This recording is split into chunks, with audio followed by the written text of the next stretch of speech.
They say defense wins championships, and that was proven once again at Super Bowl 58 in Las Vegas. It also helps if you have the better quarterback and head coach. Going to break it down in this season finale episode of Box Score Breakdown. Thank you for watching along all season. Niner faithful, it's a tough one. Chiefs fans, you're probably going to like watching this. But let's get through it together and hit the key game notes step by step. This game had everything. Bad commercials, Ice Spice and Taylor Swift hanging out in the suites, Usher on roller skates, Travis Kelce nearly assaulting his own coach, an epic back and forth second half, and some questionable decisions in overtime, which ultimately led to the Chiefs winning 25-22 over the Niners. Now, we're a couple days removed from the Super Bowl. I've watched pretty much every key video, listened to every podcast.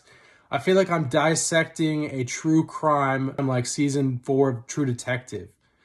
The autopsy, we're getting through it. It's a tough one, but the Niners can learn from this. As hard as it feels right now, definitely some things for them to improve on to get back to this big stage. It's been almost 30 years since the Niners won a Super Bowl. They've lost 3 of these in a row, and each one gets even more painful. But we got to get through it.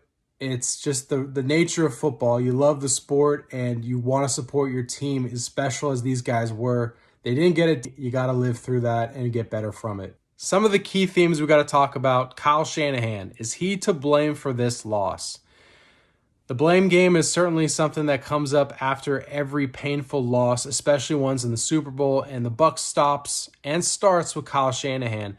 His decision to take the ball first in overtime will stick with him. Having a 10-point lead in the first half, 3 times he's been in the Super Bowl and had a double-digit lead that he's blown. It's something that's part of his reputation, and unfortunately, it's going to stick with him. Shanahan definitely has one of the best offensive minds. His leadership ability is uncanny, but when you get in these pressure-packed situations, Andy Reid, who also struggled early in his career and became a late bloomer, had the better edge on him in this game in the waning moments. Now, the overtime decision is fascinating. This was the first game played with the new overtime rules, and Kyle elected to take the ball first. His defense was gassed, but he thought the advantage was having a third possession. Unbeknownst to him, the Chiefs felt differently. They wanted the ball second. Having the second possession enabled them to have 4 downs every single series, which allowed them to go down the field and eventually take the game-winning touchdown to McCole Hardman. Kyle can go back to his analytics crew and fire them like he just did Steve Wilks. I'm not sure what he's going to do to rectify this, but the decision to receive the ball after winning the toss is going to haunt him like 28-3 against the Patriots. 3rd and 4 will also live in infamy for Kyle Shanahan. In the fourth quarter, they had a chance to take a game-winning touchdown. Unfortunately, a pressure from Steve Spagnuolo was well-timed, and Brock Purdy couldn't get the ball past McDuffie from the slot, the blitzing cornerback.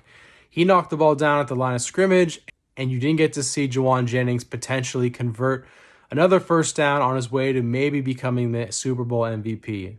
The Niners kicked a field goal, took a 3-point lead, but they left time for Travis Kelce and Patrick Mahomes to march down the field and tie the game.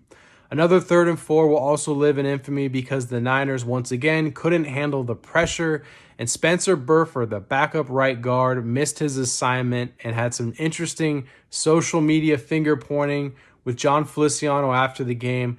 And that's what happens. The knives come out after you lose a Super Bowl, and it's emotional, and these players are definitely calling each other out, which is unfortunate. You don't want that as part of your culture and your team program.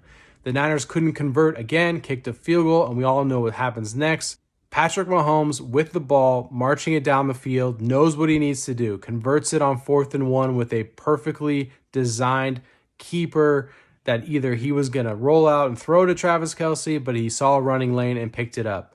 They move down the field, and what does Mahomes do? Shows the incredible leader he is. Andy Reid calls a wonderful play at the right time. They use the corn dog motion to set up Patrick Mahomes rolling to his right, throwing it to McCole Hardman, and that was all she wrote. Now, Steve Wilks is going to get a lot of heat. He just lost his job, and his decision-making in the second half, the way he timed his blitzes, the coverages that he was calling, playing a little conservative and mixing and matching. You have to feel for him. He lost Dre Greenlaw in this game, but Steve Wilks is a coach that is going to be persona non grata from the 49er faithful. The decisions that he made ultimately cost the 49ers big time in this game. His players could not execute. Having Logan Ryan play slot cornerback was also an interesting call so late in the process. Going into it, I know Ambry Thomas struggled, but the communication on the back end was definitely perplexing in this game. We can talk all we want about the coaches in this game. Andy Reid was Andy Reid, dialing up the right plays, keeping things for the right moments. But to me, it's going to come down to the quarterbacks. Brock Purdy was solid but not spectacular, while Patrick Mahomes, who did throw an interception, was near perfect in the closing moments. What you expected from a two-time Super Bowl champion was on display. He made all the right decisions, ran the ball, extended drives, and made the Niners defense look confused out there. And Purdy can bounce back. It's not the end of his career by any means. He's a 7th-round pick. He's come so far. But definitely, if you look at the breakdowns, JT O'Sullivan on the QB Film Room YouTube channel, you saw that there was some erratic footwork, and Purdy definitely was playing sped up, and he missed a couple of deep shots. I think the Niners offense, to a man, will tell you that was not their best showing, and they have to learn from it because getting back up the mountain, these games will be even harder and more pressure and intense in the future. And the playmakers, too. I mean, you have Brandon Ayuk complaining on social media after the game. Deebo Samuel can't get open off the line of scrimmage. George Kittle was really a non-factor. Christian McCaffrey was solid, but he did fumble in this game, and I think the Niners' weapons, minus Juszczyk and Juwan Jennings, they're definitely going to have to take some humble pie and some heat for this. You can be one of the best offenses all season, but in the Super Bowl, if you're not getting open or you're not competing or you're just not making the big plays, I think it's rightfully fair to be criticized. The Chiefs' offensive playmakers came through. Travis Kelce, 9 catches when it matters most.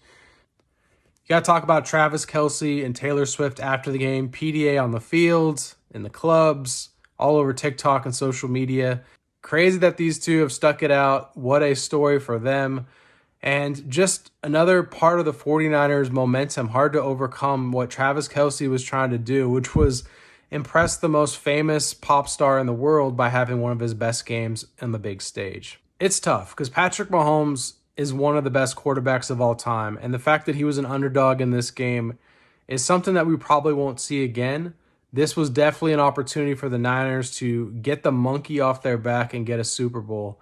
It's going to be that much harder for them to lick their wounds and bounce back from this.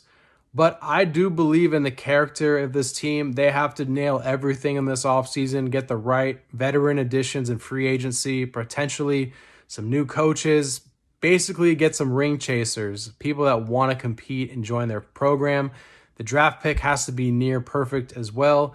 A lot of pressure on Kyle Shanahan and John Lynch because if they don't bounce back from this, there could be more major changes in the Bay Area. Thanks again for everyone watching. Box score breakdown was a joy for me to do. Nice opportunity for me to make videos each week, and it was a great joy to watch them go all the way. They didn't cash it in, but I am a 49er faithful at heart. I do believe they will get it done at some point. Hopefully we'll be alive to see it. All right, thanks for joining, and stay tuned for more videos this offseason.